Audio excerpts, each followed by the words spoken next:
Kalian mau ngonten tapi masih bingung gimana caranya memulai? Oke, simak baik-baik video ini ya, biar langsung bisa ngonten. Nah, sebelum kita lanjutkan, jangan lupa teman-teman subscribe dulu channel ini jika kalian belum, like videonya jika kalian suka, dan juga share jika informasi yang aku sampaikan bermanfaat. Oke, ini aku bagi menjadi 7 ya, 7 atau 8 lah ya, 7 atau 8 tips buat kalian yang mau mulai ngonten biar bisa sukses. Nah, kita langsung aja ke topiknya ya. Itu 7 ataupun 8 ya, 8 tips untuk memulai ngonten. Yang pertama, tentukan niche-nya. Niche ya, teman-teman harus menentukan niche-nya. Misalkan nih contohnya ya, teman-teman mau pilih ke gadget ya, hiburan, atau mau pilih ke misalkan tip and tricks ya, bisa. Nah, sebelum teman-teman memulai konten, pastikan teman-teman sudah memilih salah satu niche yang bakal teman-teman ini pilih ya. Contohnya nih, ada juga kan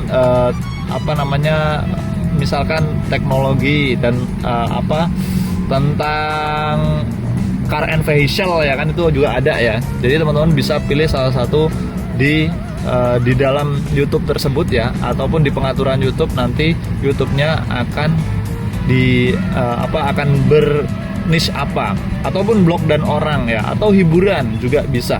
Nah, itu yang pertama. Jadi setelah menentukan niche, baru teman-teman catat nih ya, selanjutnya tips yang kedua.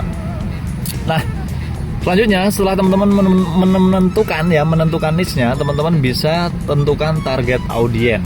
Nah, target audiens ini juga sangat penting ya, dimana nanti teman-teman bakal terus-menerus dengan audiens tersebut ya. Artinya dengan orang-orang yang percaya atau satu hati dengan teman-teman. Nah, contohnya nih, target audiensnya kita mau bahas tentang mobil, berarti nggak mungkin dong target audiens kita anak-anak ya.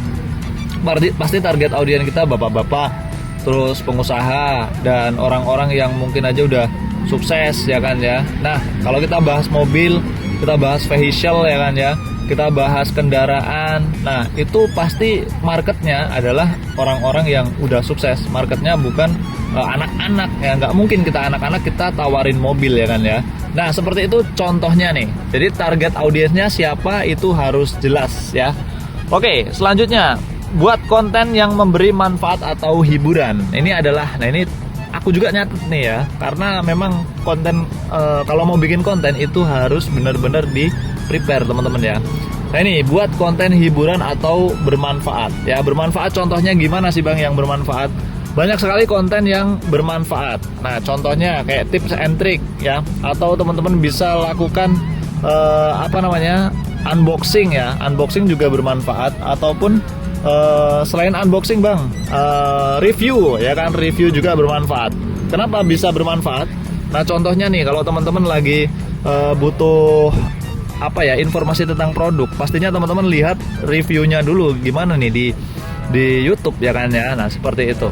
Itu adalah tips yang ketiga. Jadi pastikan ya buat konten yang memberi manfaat atau enggak menghibur, yang lucu, karena kadang-kadang orang yang sedang sedih itu membuka sosial media untuk menghibur diri ya kan ya. Itu yang keempat, mulai dengan alat seadanya. Jadi kayak aku nih contohnya ya, ini aku lagi berada di taman ya kan ya, dan nggak ada di rumah, dan kebetulan aku lupa bawa mikrofon ya. Jadi aku nggak pakai mikrofon, dan kebetulan ada HP buat mikrofon. Yes, aku pakai mikrofon seadanya dari HP. Nah, gitu aja, tapi bisa aman ya guys ya. Jadi nggak jadi masalah. Alat yang seadanya aja bisa aku pakai buat ngonten sehari-hari. Jadi kalian bisa pakai juga alatnya buat ngonten sehari-hari, nggak harus beli kamera ya kan. Kamera misalkan ya, contohnya nih, aku kalau di rumah kan ada studio, ada kamera, ada peralatan lengkap, lighting dan sebagainya. Cuman ya, kalau kita lagi jalan seperti ini dan tiba-tiba pengen konten, ya nggak ada kan, dan adanya cuma 2 HP. Ya udah, ini bisa dimanfaatkan untuk alat ya. Oke. Terus itu, jadi teman-teman harus mulai dengan alat yang seadanya. Selanjutnya, konsisten upload dan tetap jaga kualitas. Nah, ini dia yang paling penting juga. Jadi teman-teman harus konsisten upload video dan tetap jaga kualitas. Kalau awal bikin video bagus, berkualitas, enak dilihat, enak ditonton ya, besoknya jangan di downgrade dong ya. Tetap jaga kualitas, tetap jaga video ya kan ya. Tetap bikin video terbaik buat penonton. Jangan males-malesan, jangan males riset ya kan ya. Nah besok mau bikin video review misalkan ya, nggak riset, yang penting di unboxing, yang penting dicoba-coba dipakai, nggak ngerti gimana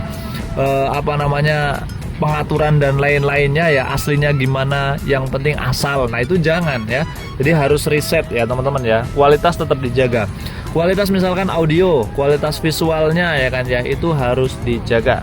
Yang keenam adalah gunakan hook ya, gunakan hook biar orang tetap berlama-lama di videomu. Contohnya nih ya, kita mau pakai hook ya. Hook itu apa sih? Hook itu adalah kata-kata ataupun ibaratnya yang bikin orang itu penasaran ya. Jadi setelah nonton videomu di awal ya, setelah nonton videomu di awal itu tuh orang tetap bertahan di 30 detik kalau video panjang. Kalau video pendek itu di 3 detik.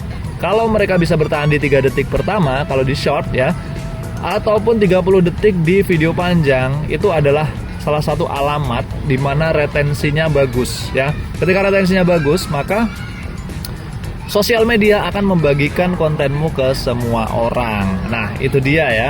Jadi bikin hook yang menarik, bikin hook yang bagus ya kan ya. Salah satunya bisa thumbnails juga diperbaiki ya kan.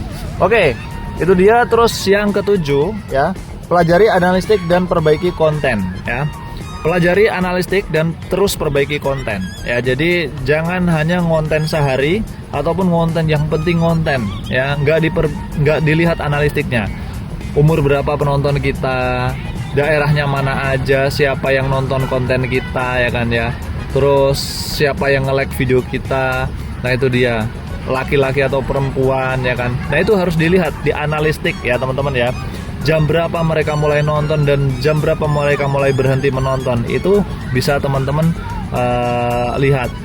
Oke, itu dia untuk yang ketujuh. Dan yang terakhir, berinteraksi dengan audiens. Ini penting banget, teman-teman bisa lakukan interaksi dengan audiens. Nah contohnya ya teman-teman, misalkan ya, interaksi itu gimana sih? Bukan kayak di Facebook ya, interaksi ya kan, ataupun orang harus interaksi di konten kita terus kita bilang interaksi, bukan ya. Interaksi artinya bagaimana? Ketika ada komentar kita harus menjawabnya ya. Jawabannya pun jangan ngasal, jangan hanya emot-emot doang ya kan ya. Jawab dengan sebenar-benarnya. Nah itu adalah interaksi. Nah terus interaksi itu nggak cuma di komen aja. Misalkan ya teman-teman, banyak yang tanya nih, setelah misal mereview produk ya, mereview HP apa ya kan ya, mereview HP A ya, setelah itu teman-teman di komen nih, bang review dong HP Samsung ya kan ya. Nah tiba-tiba teman-teman coba ya review HP Samsung, banyak yang komen Samsung, oh kita coba review HP Samsung. Nah itu dia, itu adalah salah satu interaksi dengan penonton yang bisa teman-teman bangun. Nah kalau udah interaksi maka trust ataupun kepercayaan penonton akan bertambah kepada teman-teman. Oke, jadi itu ya 8 tips ataupun trik buat kalian yang mau mulai ngonten. Gak usah ragu-ragu, gak usah malu-malu, gak usah pusing-pusing ya kan ya, mikirin nanti ada yang nonton enggak ya. Tapi teman-teman tinggal catat aja, tinggal inget-inget ya 8 hal ini tadi ya. Pastikan teman-teman kalau udah inget itu semua, nanti teman-teman bisa terapin, coba ya.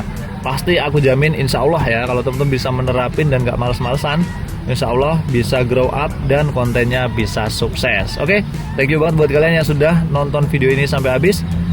Mudah-mudahan informasi yang aku sampaikan bermanfaat. Jangan lupa di subscribe ya guys ya, dan share jika informasi yang aku sampaikan bermanfaat. Oke, kita ketemu di video selanjutnya, dan saya akhiri, wassalamualaikum warahmatullahi wabarakatuh. See you next time.